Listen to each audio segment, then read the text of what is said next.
Buenos días, profesora y compañeros. Somos el equipo número 1 y hoy les vamos a presentar el tema Explosión de recursos, crecimiento minero y de hidrocarburos en el Perú 2020 al 2025. Para comenzar hablaremos del capítulo 1 que nos ayuda a entender cómo comenzó todo este proceso desde la historia y el territorio donde se desarrolló. Mi nombre es Marisa Dinalaya y comenzaré hablándoles acerca del desarrollo histórico de la minería. Bueno, mucho antes de lo que vendría a ser la llegada de los españoles, para ser exactos en la época precolombina, culturas como los mochicas, los chimús y los incas ya trabajaban en lo que eran metales como el oro y la plata. Y justamente esos metales lo utilizaban para hacer joyas, adornos religiosos o para el simple hecho de mostrar lo que vendría a ser el poder. Por ejemplo, en los templos del Cusco se ven eso y también en las tumbas de los señores mochicas. Luego, con lo que vendría a ser la llegada de los españoles, la minería cambió totalmente.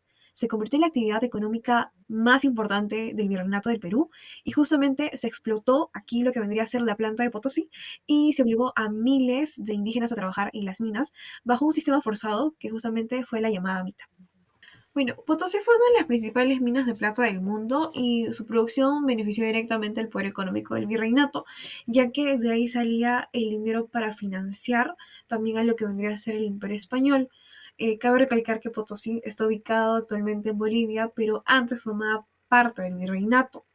Bueno, para la época republicana la minería bajó un poco, pero creció en el siglo XIX con las inversiones extranjeras y justamente un ejemplo es la empresa Cerro de Pasco Mining Company que instalaron sus operaciones modernas en los Andes centrales y ya para lo que vendría a ser el siglo XX-XXI la minería se modernizó aún más y se usaron mejores tecnologías para explorar y sobre todo extraer minerales y todo eso aumentó la producción.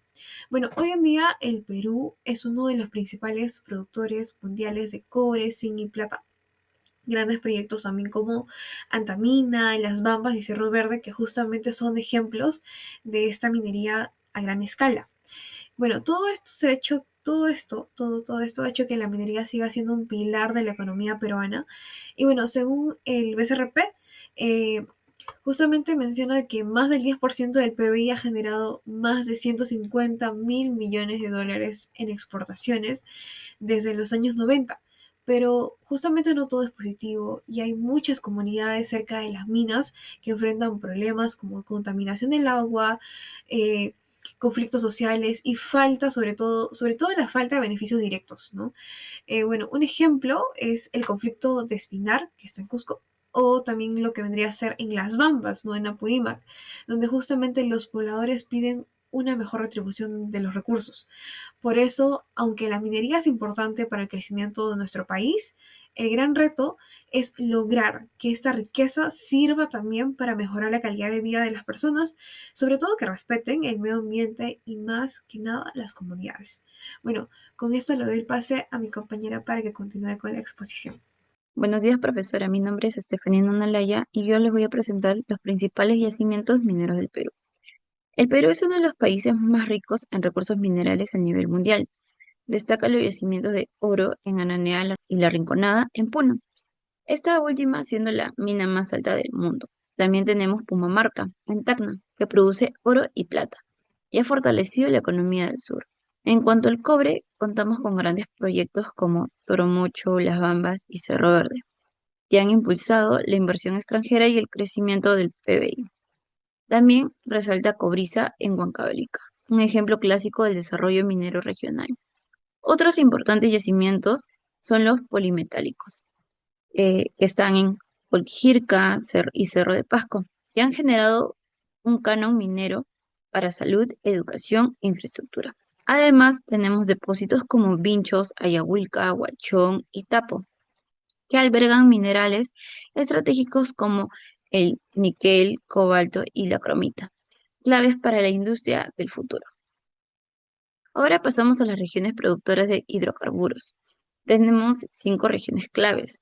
Uno, que es Loreto, con el lote 192 y 8, que produce petróleo crudo. Por otro lado, Cusco, gracias a los lotes 88 y 56 del proyecto Camisea. Es, es clave el gas natural y se espera que en el lote 58 inicie producción en el año 2026. Ucayali, con el lote 31C, que también destaca el petróleo y el gas. Y en la costa del norte, como Piura y Tumbes, producen petróleo en los lotes Z2B5 y Z1, dinamizando sus economías. En el año 2024, el canon por hidrocarburos superó los 2,5 millones, beneficiando directamente a estas regiones. Y bueno, finalmente es importante mencionar que en el sector extractivo ha sido vulnerable los factores externos, como la pandemia que se produjo en el año 2020, la producción minera en casi el 35%. Sin embargo, en el año 2021 hubo una recuperación gracias a la demanda china. Otros eventos como la de guerra de Rusia-Ucrania y el ciclón Yaku del 2023 también afectaron al sector. Además, cambios globales como la prohibición europea de combustibles fósiles han reducido las inversiones petroleras en la selva peruana. Buenos días, profesora y compañeros. Mi nombre es José Leonardo Yamoca y les hablaré sobre el capítulo 2, que viene a ser el crecimiento del sector minero e hidrocarburos en el Perú, del año 2019 al 2024. Empezando con la evaluación del crecimiento del sector minero. Para entender este crecimiento se toman en cuenta tres indicadores principales: el volumen de exportaciones, la inversión en proyectos estratégicos y que vienen a ser los factores externos que influyen en el desempeño del sector. En primer lugar, en el año 2023, las exportaciones mineras alcanzaron un récord histórico de 45 mil millones, lo que representó aproximadamente 60% del total de exportación del país. Este resultado confirma que el papel central que desempeña la minería en la economía peruana es especialmente impulsada por la producción de cobre y una demanda internacional constante. El segundo indicador es la inversión en proyectos clave. A pesar de los problemas sociales y la inestabilidad política, se mantuvo la ejecución de proyectos importantes, como Quellaveco, que está en Moquegua, y Toromocho, en Junín.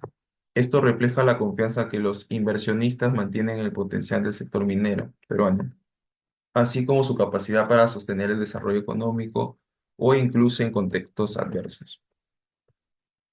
Tercer indicador viene a ser lo que es el punto relacionado con los factores externos que influyen en el crecimiento, ¿no? En particular viene a ser la pandemia del COVID-19. Tuvo un fuerte impacto en el sector durante el segundo trimestre del año 2020.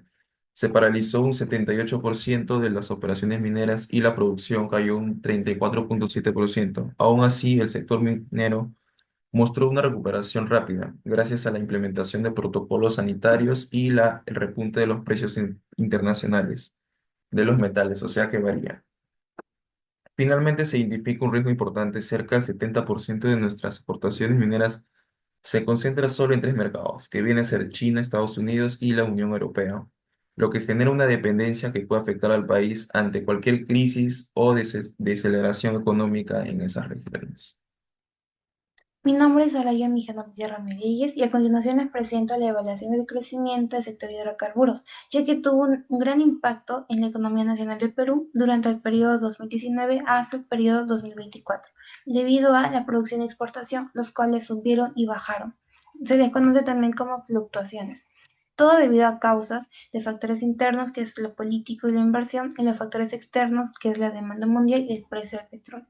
Ahora vamos a las claves del crecimiento, que es la adaptación a los cambios de precios internacionales y también la recuperación de la demanda global después de la pandemia.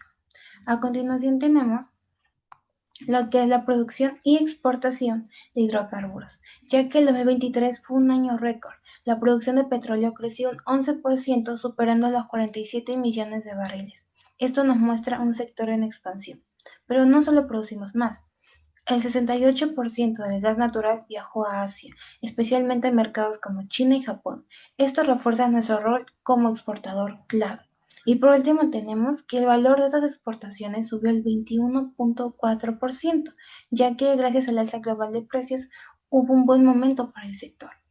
Ahora vamos a la inversión en exploración y exportación, ya que para mantener este crecimiento hay dos tipos de proyectos: los nuevos greenfield como San Gabriel en Moquegua y también las ampliaciones brownfield como Mar Cobre en Nica. Solo en ampliaciones hay 20 proyectos activos, representando casi el 60% de las inversiones totales. Claramente el sector apuesta por crecer sobre lo ya construido. Ahora vamos a los factores, ya que como sabemos hay desafíos y que no todo es crecimiento, ya que el sector enfrenta conflictos laborales como salarios injustos o condiciones riesgosas, menciona Durán. También hay preocupaciones por la influencia de empresas extranjeras, casos de corrupción e incluso violaciones de derechos humanos, temas que no podemos ignorar. En resumen, el sector de hidrocarburos está en auge, con cifras alentadoras y fuertes inversiones. Sin embargo, los desafíos sociales y regulatorios. Continuando con el capítulo 3, les voy a mencionar cuáles han sido los desafíos del sector minero e hidrocarburos, lo cual primero vamos a comenzar por las causas del crecimiento de la minería informal, lo cual ha sido por falta de empleo. Durante las décadas de 1980 hasta 1990, provocó que muchas personas optaran por la minería informal. Por otro lado, menciona que ha sido por despidos masivos, ya que en la minería no solo era, sino también en otros sectores. Ausencia de políticas claras sobre dónde se podría realizar las otras minerías, gobiernos regionales sin recursos, lo cual no contaban con la capacidad suficiente para impulsar actividades económicas de manera formal. Impacto económico, recaudación fiscal y productividad. Dentro de este punto, la recaudación de la tributaria es esencial para que los mineros puedan implementar, ¿no?, políticas públicas, infraestructuras y servicios básicos. No cabe mencionar que según Coakira Chaupis Burgos, en el año 2022 los impuestos deben ser justos y no afectar la productividad. Por otro lado, en el Perú, la minería y los hidrocarburos generan altos ingresos, que es muy beneficioso. ¿Cuál ha sido el impacto social, laboral y las condiciones de los trabajadores? Se han aprobado paquetazos que representan a la ley 30.23.0, que reducen los controles ambientales.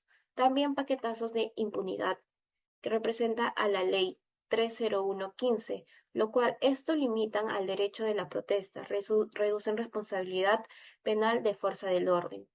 ¿Cuál es el impacto ambiental y contaminación de deforestación? Las industrias extractivas causan deforestación y alteración en ecosistemas laborales, ¿no? En el estudio, el impacto ambiental debe ser evaluado, los daños y proponer medidas de mitigación, ya que este problema son elaborados y consultados y contratados por las propias empresas, lo que genera conflictos de interés. Por otro lado, esta debilita la protección ambiental, lo cual incrementa conflictos con las comunidades locales. Buenos días, profesora y compañeros. Soy la estudiante Nicolísima Morales Tapia. A continuación les explicaré sobre el conflicto socioambiental del proyecto Tía María. Empecemos con el contexto.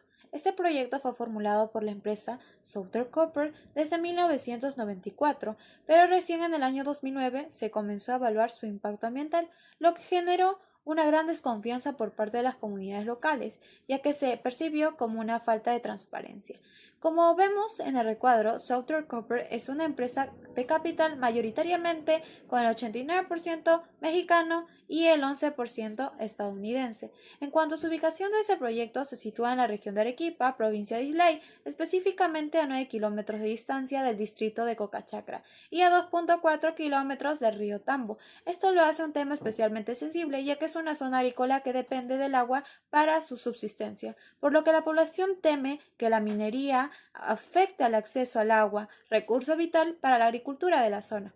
Ahora bien, el conflicto inicia oficialmente en abril de 2011, cuando la empresa Southern Copper manifiesta su intención de explotar cobre en el Valle de Tambo. Desde entonces el proyecto ha generado fuertes protestas sociales que han escalado hasta convertirse en uno de los conflictos más graves del país. Como señaló Ceballos Paredes Blanco en 2024, en 2015 este caso se ubicó en primer lugar del ranking nacional por la gravedad y violencia surgida, y durante los años 2020 al 2022 la conflictividad tuvo un incremento en su intensidad. Como podemos observar en la imagen del noticiero en la parte inferior derecha, vemos una escena preocupante, un policía aparentemente sembrando un arma a un manifestante. Este tipo de acciones han sido señaladas por organismos de derechos humanos como prácticas ilegítimas y represivas que, en lugar de resolver el conflicto, intensifican la desconfianza y la indignación popular. Este hecho refleja el grado de confrontación que llegó a alcanzarse, donde las protestas sociales fueron muchas veces criminalizadas y los pobladores tratados como delincuentes en vez de ciudadanos que ejercen su derecho a la protesta. En segundo lugar, observamos una captura del noticiero donde aparece el expresidente Martín Vizcarra. En ese momento, él declara públicamente que el proyecto no se llevará a cabo sin el respaldo de la población. Con esta declaración, el Ejecutivo buscaba calmar los ánimos, pero también reconocía implícitamente que no existe una licencia social válida para continuar.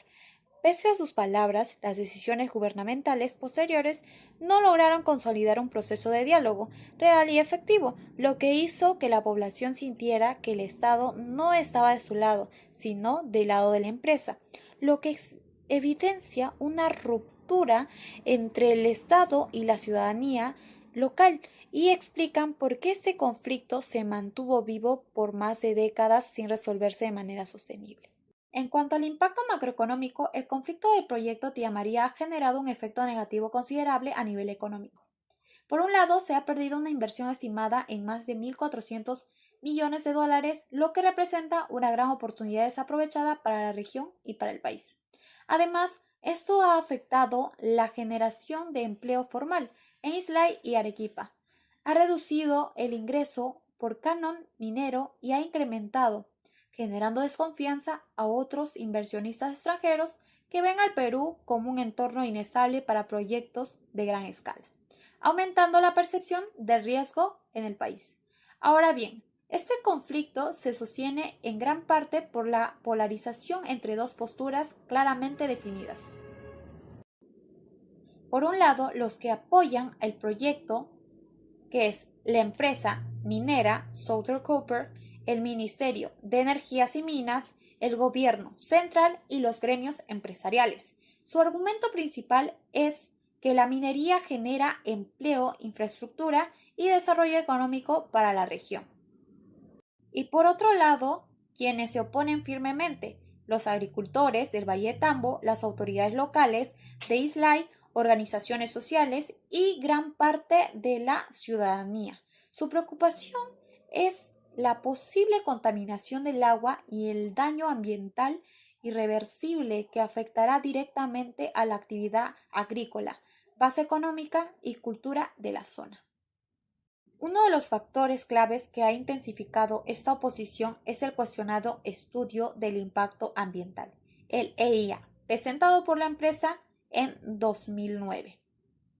Este estudio fue duramente criticado por diversos organismos, entre ellos la UNOPS, que detectó más de 138 observaciones técnicas. La principal observación fue que la empresa planeaba utilizar el agua del río Tambo para sus operaciones, lo cual generó una fuerte oposición social, ya que esta fuente es vital para el riego y el consumo humano. Como consecuencia de este rechazo y debido a que el 95% de los pobladores expresó su desacuerdo, el proyecto fue suspendido en 2011.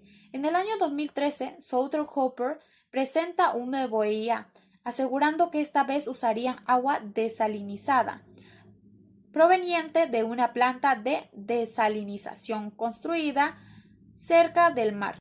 Sin embargo, a pesar de la propuesta, los pobladores mantuvieron desconfianza. Uno de los motivos, como se observa en la imagen, fue que detectaron agua de color anaranjado en el río, lo cual fue interpretado como señal de posible contaminación o incumplimiento por parte de la empresa.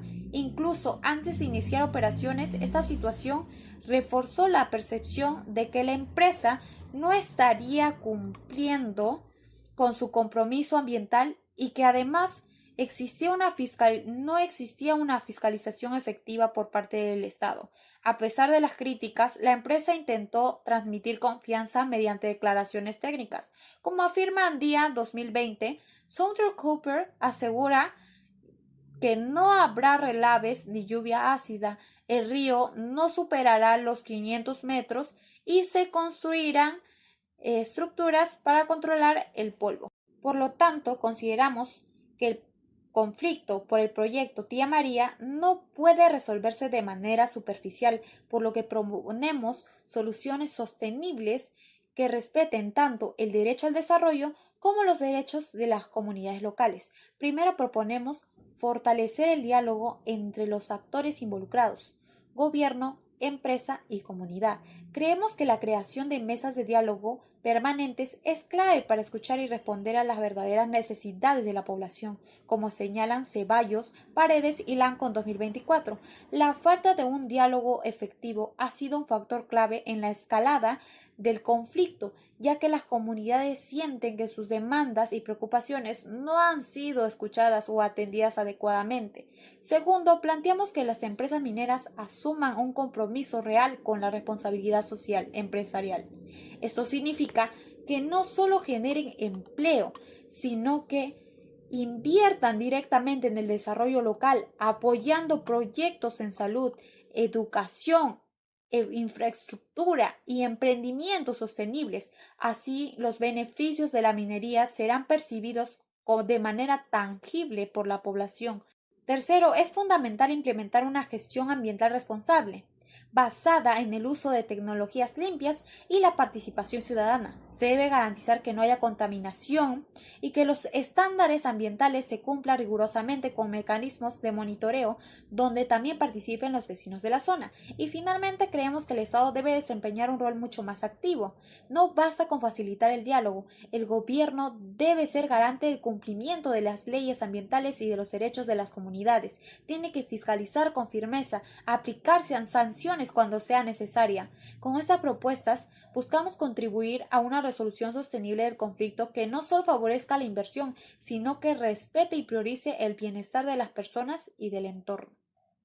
Gracias. Buenos días, profesora. Mi nombre es Víctor y les voy a hablar sobre la propuesta para el desarrollo sostenible. Como primer punto tenemos la formalización minera, donde se promueve la capacitación técnica y el acceso a financiamiento para que los mineros informales puedan operar legalmente. Además, la digitalización agiliza trámites como permisos y licencias. Esta tarea se refuerza con una cooperación público-privada, donde el Estado y empresas trabajan juntos en zonas mineras. Como segundo punto tenemos las políticas públicas ambientales, donde se busca fortalecer la evaluación de impacto ambiental y la participación ciudadana para garantizar que las comunidades tengan voz. Se fomenta también el uso de tecnologías limpias como energías renovables, reciclaje de agua y una gestión adecuada de residuos. Como tercer punto tenemos el rol de Estado, donde el Estado asume una fiscalización más activa, asegurando el cumplimiento de normativas. Además, ofrece incentivos a empresas que implementan prácticas sostenibles como beneficios tributarios y apoyo técnico. Buenos días, mi nombre es Yaslina Aguilar y a continuación presentaré las conclusiones de esta investigación. La minería y los hidrocarburos han sido factores clave dentro del crecimiento económico del Perú, pues estas han aportado de manera significativa a las exportaciones, la generación de empleo y la inversión nacional y extranjera. Sin embargo, este desarrollo ha venido acompañado de desafíos muy serios, tales como la contaminación ambiental, los conflictos sociales y la expansión de la minería informal.